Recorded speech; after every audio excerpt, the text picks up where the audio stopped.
हम आज बात कर रहे हैं उपहारों की और ये जानने का प्रयास कर रहे हैं कि उपहारों का आपके भाग्य पर कैसा असर पड़ता है।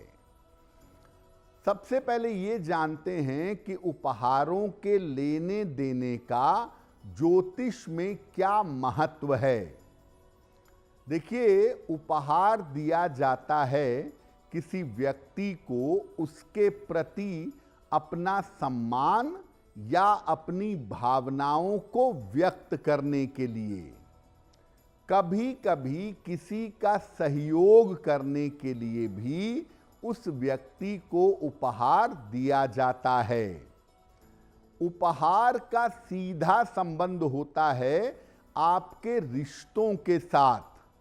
इसीलिए उपहार देने में हमेशा सावधानी रखनी चाहिए, क्योंकि गलत उपहार गलत तरीके से देने पर आपके रिश्ते, आपके संबंध खराब हो सकते हैं। और सही उपहार अगर आप सही व्यक्ति को देते हैं तो इससे आपके रिश्ते मजबूत होते हैं और आपको स्वयं इससे लाभ होता है। उपहारों की जो पैकिंग है वो बड़ी महत्वपूर्ण है कि आप उपहारों को पैक कैसे करते हैं। पैकिंग पेपर जो होता है उसका रंग, लाल रंग का पैकिंग पेपर है, काले रंग का है, सिल्वर है, गोल्डन है, इसको देखना और इसको समझना भी बहुत जरूरी होता है। अब आपको बताते हैं कि जब आप उपहार किसी को दे रहे हैं या किसी से ले रहे हैं तो उसमें किन सावधानियों का पालन करना चाहिए। उपहार में नियमित प्रयोग की जाने वाली वस्तु देना ज्यादा शुभ होता है। जो डेली लाइफ की, डेली रूटीन की चीजें हैं वो उपहार में देना सबसे बढ़िया होता है। सजावटी चीजें, डेकोरेटिव चीजें उपहार में कम से कम देनी चाहिए।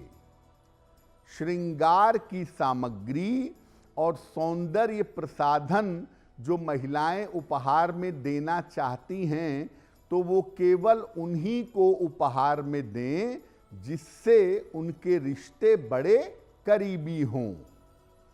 अक्सर लोग क्या करते हैं, एक व्यक्ति का दिया हुआ उपहार उसकी पैकिंग बदल करके दूसरे को दे देते हैं।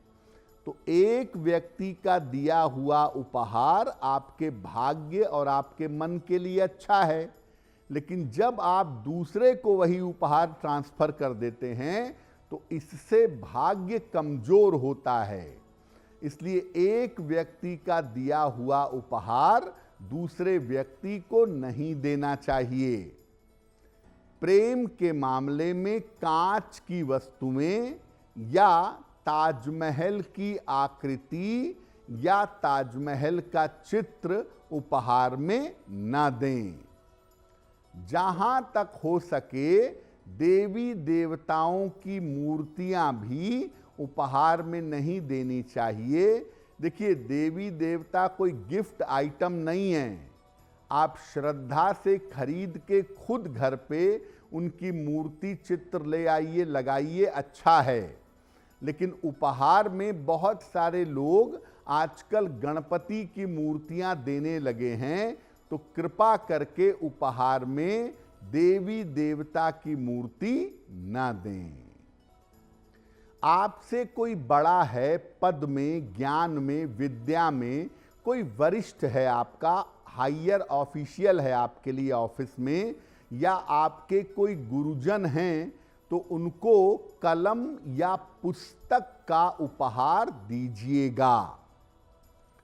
प्रेम के मामले में सुगंध का उपहार दे सकते हैं, लेकिन सुगंध थोड़ा सोच समझ के दीजिएगा। गुलाब या चंदन की सुगंध ही दीजिएगा।